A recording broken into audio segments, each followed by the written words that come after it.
Hi, Sam Dakin here from Eaglehawk Bendigo. No, that's wrong. Let's go again. Hi, Sam Dakin here from Bendigo Eaglehawk Badminton Association.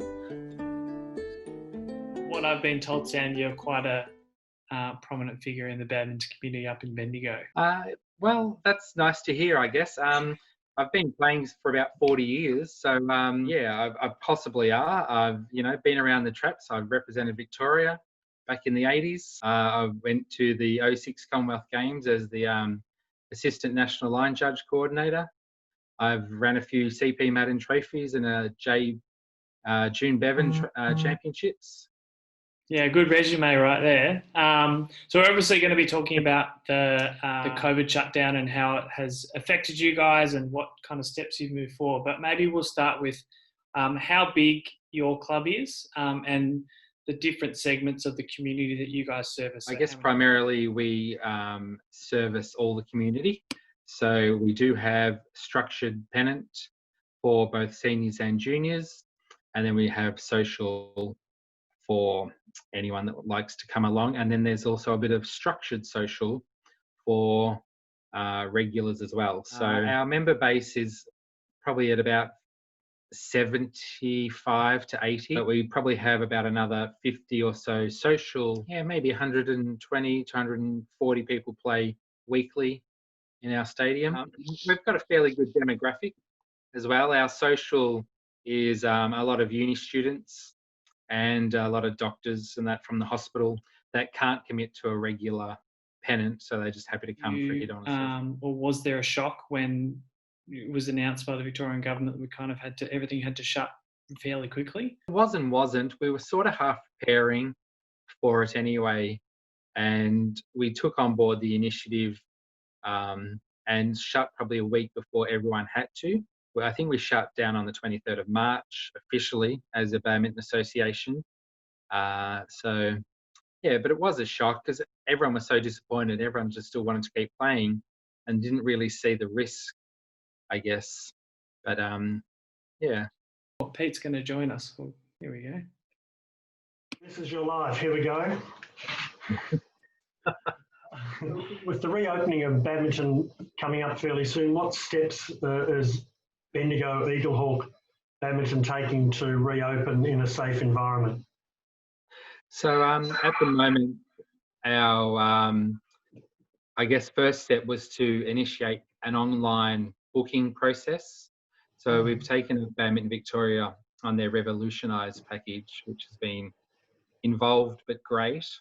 And hopefully with that, we can educate our members about booking online so we can limit numbers, accept cashless payments, and contract trace through that system as well, because we can put in detail. That's the major step we're looking to do while we're to reopen.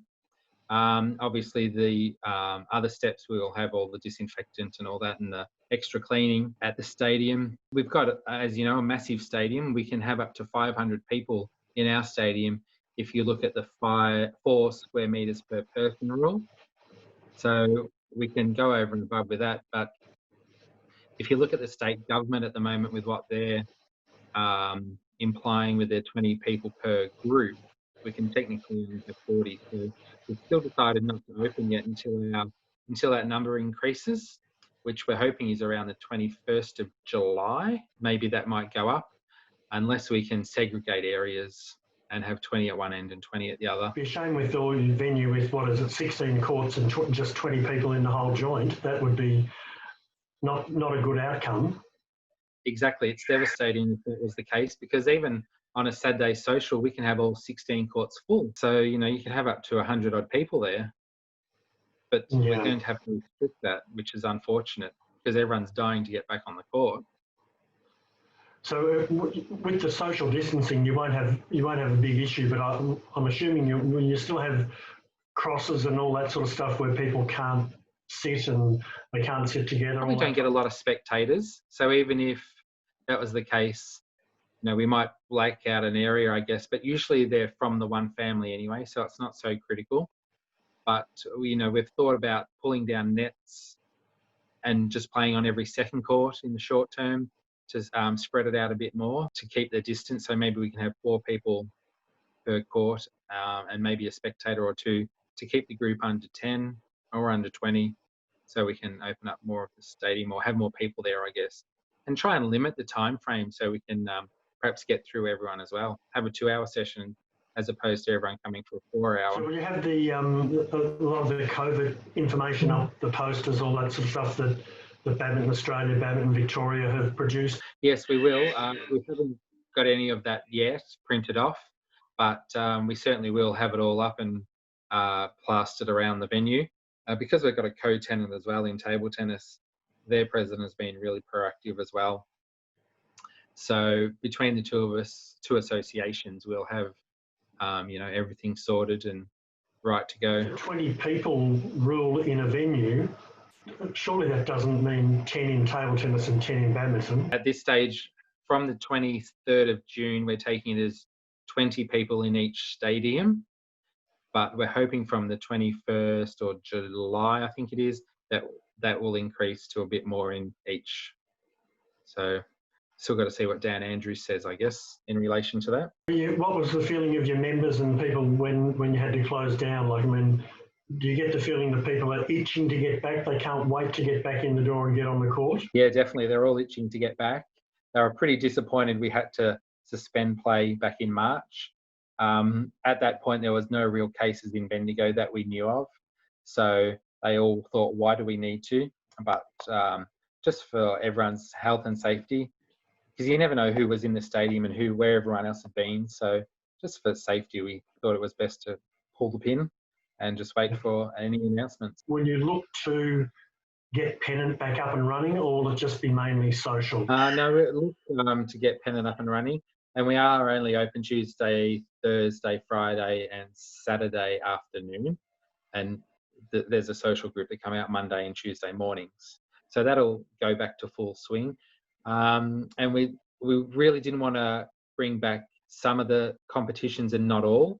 So that's why we've elected not to do anything until after the next announcement, which will be the 13th of July, when all adults can resume full training. So is that roughly the time you would be thinking to restart the Pennant competition? Because Pennant competition is the bread and butter of most regional centres. At this stage, we've been keeping up our social media posts and asking for names and interest.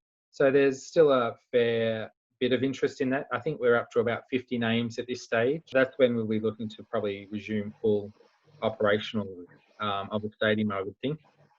I expect those Pennant players can't wait to get back into it, I reckon. Yeah, you're right. We're all terribly unfit, but looking forward to the challenge. Is there anything in particular that you'd look to pass on or to others? The Badminton Victoria website, which again, and the Badminton Australia website has been quite good with their information. Our co-tenant table tennis has even been using your website. I was looking on both websites the other day, and all the posters and that was a great starting point. The other thing I'd probably suggest, depending on the size of your club, is maybe suggest and put in an online booking system, because you can, I guess, accept the cashless payments, contract trace, and limit your numbers according to the rules at that point in time. And that should technically make the life of the committee a bit easier, because it's all there online. So that would probably be the first step I'd say to take. And employ a good cleaner. Yeah, very, very good, very good. Is there anything you've got, Matt, that you'd like to add? The only other one, Sam, that I'm really interested in is, if we're kind of getting back to something that resembles normal in the next 6 months. Is there anything that you might have changed that you might consider to go ongoing? Well, I guess our biggest change is the introduction of Revolutionise, and that will continue on forever and a day now, I would think, because there's so much you can do in it. It's a fairly complex system, but once you're up and running and understand it, it should make life for all the volunteers of most badminton associations pretty easy. So that's probably the main thing I would say that will continue. Like, we've also introduced Square. I don't know if you've heard of Square, which is like an EFT payment. You can buy them from JB Hi-Fi, and they're like $60, and they're FPOS basically. So they just download the app on the phone, and it syncs to your bank account, and then you can accept cashless payments instead of getting a machine from your bank, which can cost up to $30 a month for, you know, half a dozen transactions. So Squared take out a minimal processing fee. I think for a $10 fee, they might take out 50 cents, which is not a huge amount, you know, except cashless payments, really. You'd look to continue on with cashless payments and online bookings. So that's a change going forward. Yeah. Yeah, definitely. Yep. That's fantastic. Well, we'll probably sign off then, Sam. Where's the best place for people if they're interested in coming to Eaglehawk or want to find out more about you guys online? What's the best place to get in touch or find you? Yep. So we've got a Facebook page, Bendigo Badminton Association, which is where most of our news happens, I guess. We've also got a website, bendigobadmintonassociation.weebly.com. So on that we have information as well, but it's relatively new. So between that and Revolutionize and our Facebook page, we can all commingle them and get them talking to each other.